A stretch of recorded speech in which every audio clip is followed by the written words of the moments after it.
Owner at Rivercity Pilates, and with me today is Heather and Megan. Megan is one of our yoga instructors, and she's gonna just break down downward dog a little bit for us and give us some tips.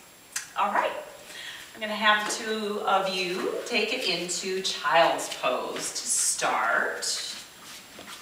All right, so downward facing dog is a pose that you see a lot in yoga, especially in the classes that we teach here at Rivercity Pilates, which are a vinyasa flow class.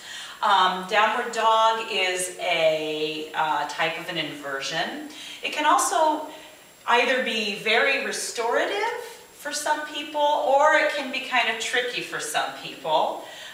So today we're going to break that down and just talk a little bit about some of the mechanics to make it more comfortable for you.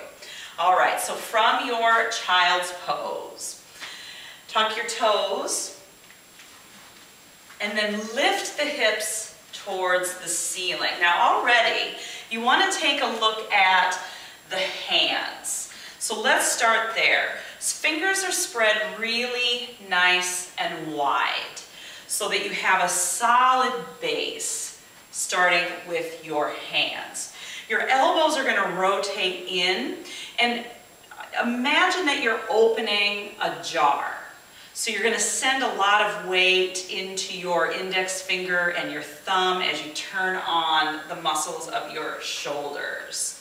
You want to have a nice long spine. Lift those lower abdominals in and up, and again you keep lifting that tailbone up towards the ceiling.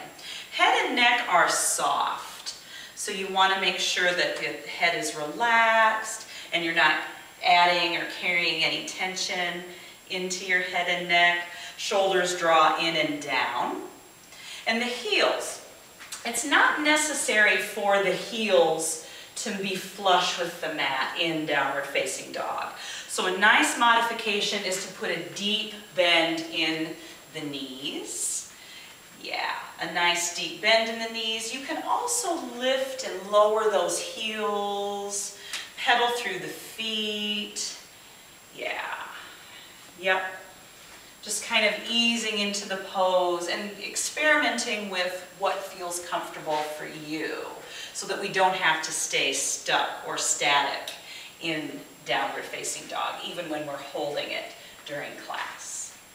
All right. And then to get out of downward facing dog, you can bend your knees, lower your knees to the mat, and then press it back into a child's pose. All right, that is downward facing dog.